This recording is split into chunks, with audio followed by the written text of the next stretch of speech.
Paul Thissen will be assuming a different, yet familiar role when the 2015-2016 biennium begins.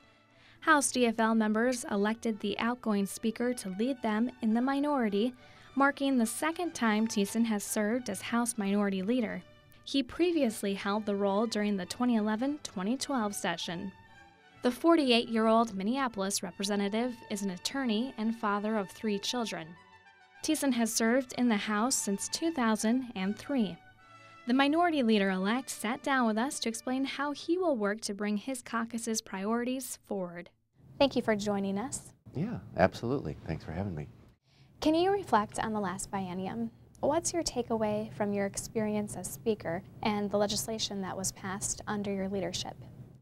I'm really proud of the work that we were able to do over the last 2 years. I think we really focused on making sure that middle-class Minnesotans and people struggling to get into the middle class were going to get a little bit more opportunity, investments in education, investments in making sure people have access to health care. Tens of thousands more people have access to health care, raising the minimum wage, the Women's Economic Security Act, and equal pay. All those things, I think, are what's going to make this state stronger in the long term. And long term, we need to keep investing in people. And and the other thing, I guess, that I think is really significant is that we were able to finally, after I've been in the legislature now a dozen years, for the first time we're coming into a legislative biennium with a fairly substantial surplus. I mean, one that allows us to make some good choices for the future, and not just in the current year, but into the future. And I think that kind of stewardship of the state is what Minnesotans need and what the state needs right now. With your new role as Minority Leader, how does your relationship change with Speaker-designate Doubt, the Minority Leader during the 2013-2014 legislative session? Well, I anticipate we're going to continue to be able to work together. Obviously, the roles are reversed, and it's his responsibility to govern and to actually move forward on an agenda. We're going to work with him when we think it's in the interest of the people of Minnesota, and when we think that they're going down the wrong direction, we'll call them on it and try to hold them accountable. So, I think it's going to be a similar working relationship to what we had before. It's going to be interesting. I mean, one of the interesting things from the last election is the Republicans really didn't say very much at all about what they would do if they, gained power. So it'll be interesting to see what their priorities actually are. What are your caucus's top priorities during the 2015 legislative session? Well, I think the first, I think, kind of in the very largest terms, it's going to be to try to continue the path that we're going down. I mean, I think Minnesotans appreciate the fact that our economy is recovering, has recovered. I think the election of Governor Dayton and other statewide officers show that people are actually believe that we have been moving the state in the right direction. So, in some sense, it's a continuation of where we've been. I would say transportation is going to be a significant priority, and not something that's just a Band-Aid, that's just a patch over, but something that actually fixes the problem. It's probably the biggest unfinished business of the last 2 years. And we're also I'd like to focus on campaign finance reform. I think that, what people saw in the last election in terms of the overwhelming amount of literature that came out, much of it not traceable to anyone, is something people are frustrated with. It's poisoning our politics, and we need to do something about that. And I also think that we'll continue to work on some of the things like earned sick leave,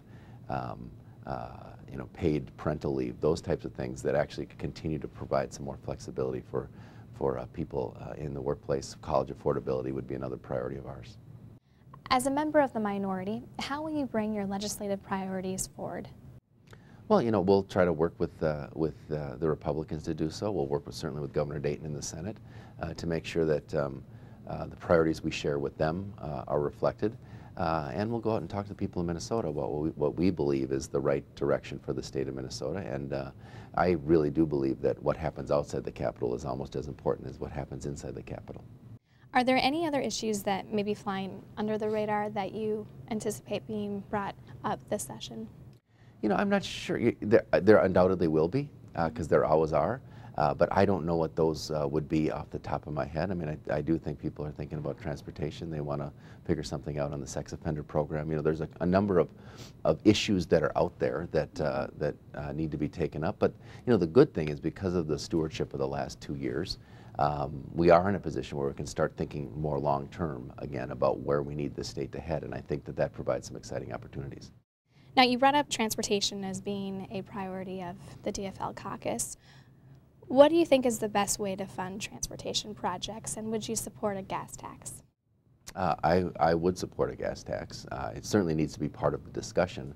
I'm willing to look at whatever people bring forward, and if someone can bring forward a proposal that actually fixes the problem long term and fixes it for the whole state and not just parts of the state, I'm certainly willing to be open to that. But as I've looked at it and as I've traveled the roads all across the state and dealt with potholes and safety issues and a number of things, I'm not sure that we're going to be able to accomplish what we need to accomplish without some new revenue. I also think it's very important that any package that comes forward, it does include a transit component, not one just for the metro area, but also for Greater Minnesota. The city of St. Cloud, they just won a national award for their transit system, and as our population ages in Greater Minnesota, the need for transportation options that don't involve getting into a car are going to be increasingly important. And so I hope that ideological resistance to transit, which I think is very misplaced, doesn't get in the way of doing the kind of transportation package we need for Minnesota. What areas of bipartisan cooperation can be reached given Minnesota's newly divided government? Well, I think the fact that we have a budget surplus makes some of that easy. I think there'll be bipartisan support around general concepts of education funding, about early childhood education funding in particular. I think we did the 5% campaign over the last biennium, where we increased funding for nursing homes and long-term care by 5%. I think there's going to be renewed interest in trying to continue that. We're very much interested in that. We started investment in broadband in the last biennium. I think that there's going to be some bipartisan support for continuing that investment going forward. So I think there's going to be areas where we certainly can work together. What would you like to see happen with the more than $1 billion budget surplus projected for fiscal years 2016 through 2017? That part is a little bit more out of my control. I do think continuing investments in education are going to be important. And some of the things I just mentioned, education, the broadband investment, I do think that there's probably a place for some targeted tax relief, something like the governor is proposing with his his child care tax credit. And I think transportation is going to be part of that, another part of how we would use that surplus, investment in long-term care. So I think just getting back to the basics. I also think it's going to be important to remember, though, that $1 billion, it sounds like a lot of money, but when you start spending a lot of money on tax cuts, and you put some money into education, and you put some money into long-term care and some into transportation, we're going to have a pretty big, hefty bill, I think, to fix the sex offender program. That money actually goes pretty quickly. What I don't want to see happen is that the money just is given away without thought to the future, because that's what we did in 1999 and 2000 and 2001. That was before I got here, but that's what the legislature did, and it led to a decade of deficits that we had to fight through. And I'm hopeful we don't make the same mistake again, but we start making investments in the future with that surplus. Minnesotans have gotten to know quite a bit about you since you first took office. What's the most valuable lesson you have learned about Minnesota? Well, I think understanding the diversity of the state and how big and different it is in different parts of the state is important for people to remember. But I think about my own family. So my ancestors settled in western Minnesota right after the Civil War. My grandfather moved to southeastern Minnesota, his farm there. We still have the family farm there where my dad grew up. He moved up to Minnesota, or to Bloomington, the suburbs, worked for the St. Paul schools. I live in Minneapolis now, and I think that's really the story of Minnesota. So it is very different, and different parts of the state have different needs. But at the end of the day, that story of how we're all connected to all parts of the state, I think, is really what makes us a great state, and something, especially with the rhetoric we hear this year, which I think the Republicans are very focused in on dividing the state. It's going to be important to remember that we actually have much more in common than we have dividing us. Thank you so much for your time this morning. Sure, absolutely.